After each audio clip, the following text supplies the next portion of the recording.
H ராஜா அண்ணன் இன்னைக்கு காலையில் இந்த சிறப்பு நீதிமன்றத்தில் அவர் போட்ட ஒரு 2 சமூக வலைத்தள பதிவு சம்பந்தமாக மாண்புமிகு நீதிபதி அவர்கள் தீர்ப்பு கொடுத்திருக்கிறாங்க. அதை பரிசீலித்துக் கொண்டிருக்கின்றோம்.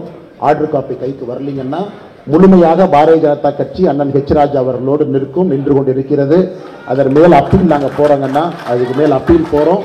காரணம், அவர் சொன்னது வேறு, சொல்ல வந்த விதம் வேறு. ஆனால் நீதிமன்றம் அதை நீதிமன்றத்துக்கு எல்லா உரிமையும் இருக்கு. காவல்துறையினுடைய சார்ஜ் ஷீட்டை வச்சு தீர்ப்பு கொடுத்திருக்கிறாங்க. அதனால் நிச்சயமாக நாங்கள் மேல்முறையீட்டுக்கு செல்வோம். 2026 தேர்தல் வாழ்வா சாவா என்கின்ற தேர்தல். தமிழ்நாடு அரசியல் களத்தை பொறுத்தவரை கடுமையாக உழைத்து ஒரு பெரிய மாற்றத்தை மக்கள் எதிர்பார்க்கிறாங்க, கொடுக்கணுங்கன்னா. ஆனால் சூழல் கொஞ்சம் வித்தியாசமான சூழல். குறிப்பாக சென்னையில், சுற்றி இருக்கக்கூடிய விழுப்புரத்தில், மரக்காணத்தில், திண்டிவனத்தில், கடலூரில், திருவண்ணாமலையில், நாகப்பட்டினத்தில் எல்லா இடத்திலும் கூட மழை வெள்ளத்தால் மக்கள் பெரிய பாதிப்புக்குள்ளாக இருக்கின்றார்கள். சென்னையில் 120 மில்லிமீட்டர் மழை பெய்ஞ்சிருக்குன்னா விழுப்புரம் கிட்டத்தட்ட 400 மில்லிமீட்டர் தாண்டி பெய்ஞ்சிருக்கு. வரலாறு காணாத மழை.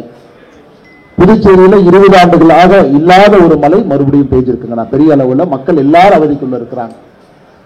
அதனால்தான் நான் நேற்று கருணாகராஜன் கிட்ட சொன்னா, எங்கேயும் கூட வரவேற்பு வேண்டாம், நம்ம தொண்டர்களை நம்ம அப்படியே களத்தில் பார்த்துக்கலாம். தொடர்ச்சியாக இன்னைக்கும் பார்த்தீங்கன்னா நம்முடைய அமைப்பு நிகழ்ச்சிகள் இருக்கு. அகில இந்திய தலைவர்கள்லாம் வந்துட்டாங்க. இது கிட்டத்தட்ட 1 மாதத்திற்கு முன்பே முடிவு செய்யப்பட்ட நிகழ்வு. அதுவும் ஒரு பக்கம் இருக்கு. நாளையிலிருந்து நானும் களத்துக்கு வரணுங்கன்னா விழுப்புரம், மரக்காணம் பகுதிக்கு நாம நம்முடைய மக்களுக்கு தேவையான நிவாரண உதவிகள்லாம் நம்ம கொடுக்கணும். ஸோ காலையிலிருந்து விழுப்புரம், மரக்காணம், திண்டிவனம் இந்த பகுதியெல்லாம் நானும் நம்முடைய தலைவர்களோடு கீழே இருக்க போறேன். இன்னைக்கு நம்முடைய ஒரு குழு அனுப்புறோம். மாநிலத்திலிருந்து நம்முடைய மூத்த தலைவர்கள்லாம் இன்னைக்கு டெல்டா பகுதிக்கு போறாங்க.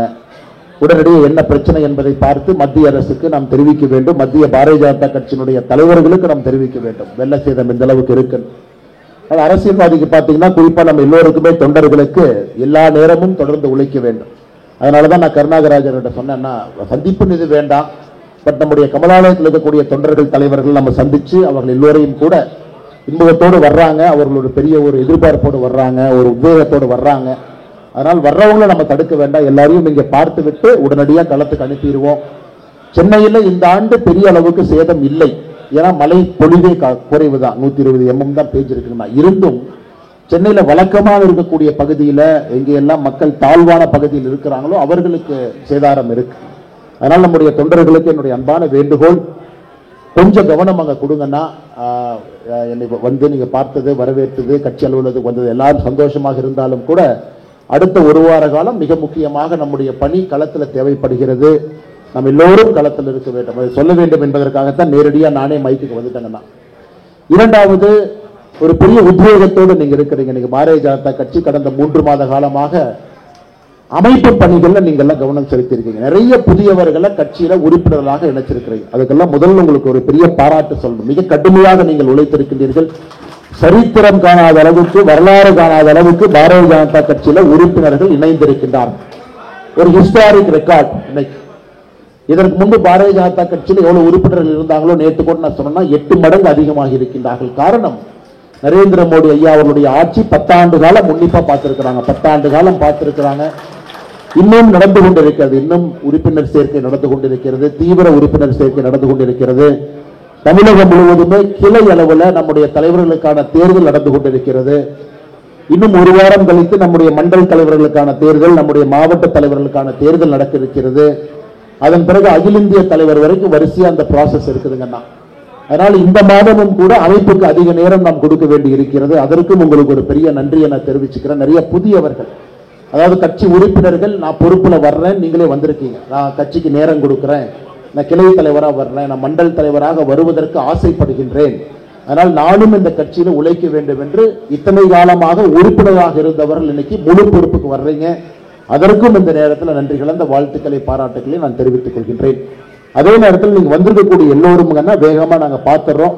எல்லோரையும் வேகமாக பார்த்து உங்களுடைய அன்பை நிச்சயமாக பெற்றுக் கொள்கின்றோம். அதே நேரத்தில் மிகச் சுருக்கமாக இந்த நிகழ்ச்சியை முடித்துவிட்டு நம்முடைய தொண்டர்கள், தலைவர்கள் வந்திருப்பவங்க எல்லாம் அன்பான வேண்டுகோள், கொஞ்சம் களத்தில் உங்க பகுதி விழுப்புரம் பகுதியிலிருந்து யாராவது வந்திருந்தா கொஞ்சம் உடனடியாக விழுப்புரத்துக்கு திரும்பி போங்க. புதுச்சேரிக்கு உதவி பண்ணுங்க. கடலூர் பகுதி பக்கத்தில் இருந்தால் கொஞ்சம் முடிச்சோடனே கடலூருக்கு வேகமாக போங்க. அடுத்த 1 வார காலம் கீழே இருப்போம், மக்கள்கிட்ட இருப்போம், மக்களுக்கு தேவையான பணிகளை செய்வோம். அதனால் வந்திருக்கக்கூடிய எல்லோருக்கும் இந்த நேரத்தில் என்னுடைய நெஞ்சார்ந்த நன்றிகளை தெரிவித்து, அடுத்த நிகழ்வு நம்முடைய அகில இந்திய பொதுச் செயலாளர் தருண்சுக் அவங்க இருக்கிறாங்க, முன்னாள் கர்நாடகா மாநிலத்தினுடைய தலைவர் நளின்குமார் கட்டீல், இவங்களாம் அமைப்பு தேர்தலை மேற்பார்வை செய்வதற்காக வந்திருக்கின்றார்கள். அந்த நிகழ்வும் ஐயாவு மஹாலில் 1:30 மணியிலிருந்து நடக்க இருக்கு. அங்கே போக வேண்டிய தலைவர்கள் அங்கே நம்ம சந்திப்போம். இங்கே வந்திருக்கக்கூடிய தொண்டர்கள் தலைவர்கள் அந்த மேடைக்கு வாங்க, நிச்சயமாக உங்களை சந்தித்து விட்டு களத்தில் கொஞ்சம் கவனம் கொடுங்கன்னா வேகமாக இருக்கணும். நாம காரணம் நேரம் அதிகம் இல்லை. 2026 தேர்தல் வாழ்வா சாவா என்கின்ற தேர்தல். தமிழ்நாடு அரசியல் களத்தை பொறுத்தவரை கடுமையாக உழைத்து ஒரு பெரிய மாற்றத்தை மக்கள் எதிர்பார்க்குறாங்க, கொடுக்கணுங்கன்னா எல்லோருக்கும் நன்றி தெரிவித்து, ஒரு பெரிய அன்பு மழையால் நேற்றிலிருந்து இன்று கோயம்புத்தூர், சென்னை எல்லா இடத்திலும் ஒரு நம்முடைய அலுவலகத்தில் பெரிய அன்பு மலை. அதான் எந்த அளவுக்கு உங்களுக்கு பாசமும் குறிப்பாக ஒரு உத்வேகம் இருக்குது அப்படிங்கிறத பார்க்க முடியுதுங்கன்னா, மீடியா நண்பர்களுக்கு வந்திருக்கக்கூடிய மீடியா நண்பர்களுக்கு நன்றி தெரிவித்துக் கொள்கின்றோம்ங்கன்னா, டீட்டெயிலாக நான் உங்களுக்கு நேற்றே சொன்ன சில விஷயங்கள் பேசணும் அப்படின்னு இந்த சுற்றுப்பயணம் நான் உடனடியாக விழுப்புரம் போகிறத முடிச்சுட்டு வந்து உங்கள்கிட்ட பேசுகிறோங்கன்னா டீட்டெயிலாக நான் பேசுகிறேன். அதே நேரத்தில் 2-3 விஷயம். ஹெச் ராஜா அண்ணன் இன்னைக்கு காலையில் இந்த சிறப்பு நீதிமன்றத்தில் அவர் போட்ட ஒரு 2 சமூக வலைத்தள பதிவு சம்பந்தமாக மாண்புமிகு நீதிபதி அவர்கள் தீர்ப்பு கொடுத்திருக்கிறாங்க. அதை பரிசீலித்துக் கொண்டிருக்கின்றோம். ஆர்டர் காப்பி கைக்கு வரலீங்கன்னா முழுமையாக பாரதிய ஜனதா கட்சி அண்ணன் ஹெச் ராஜா அவர்களோடு நின்று கொண்டிருக்கிறது. அதன் மேல் அப்பீல் நாங்கள் போறோங்கன்னா அதுக்கு மேல் அப்பீல் போறோம். காரணம், அவர் சொன்னது வேறு, சொல்ல வந்த விதம் வேறு. ஆனால் நீதிமன்றம் அதை நீதிமன்றத்துக்கு எல்லா உரிமையும் இருக்கு. காவல்துறையினுடைய சார்ஜ் ஷீட்டை வச்சு தீர்ப்பு கொடுத்திருக்கிறாங்க. அதனால் நிச்சயமாக நாங்கள் மேல்முறையீட்டுக்கு செல்வோம். அதில் நிச்சயமாக மாறுபட்ட ஒரு நீதி அவருக்கு கிடைக்கும் என்கின்ற முழு நம்பிக்கை எங்களுக்கு இருக்குங்கன்னா பத்திரிகை நண்பர்களுக்கு இந்த கருத்து சொல்லிடுறோம்.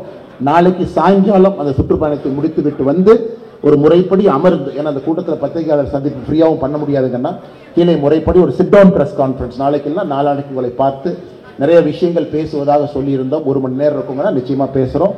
வந்திருக்கக்கூடிய எல்லா பத்திரிகை நண்பர்களுக்கும் இந்த நேரத்தில் நெஞ்சார்ந்த எங்கள் நன்றிகளை தெரிவித்துக் கொள்கின்றோம். நன்றிங்கண்ணா, வணக்கங்கண்ணா.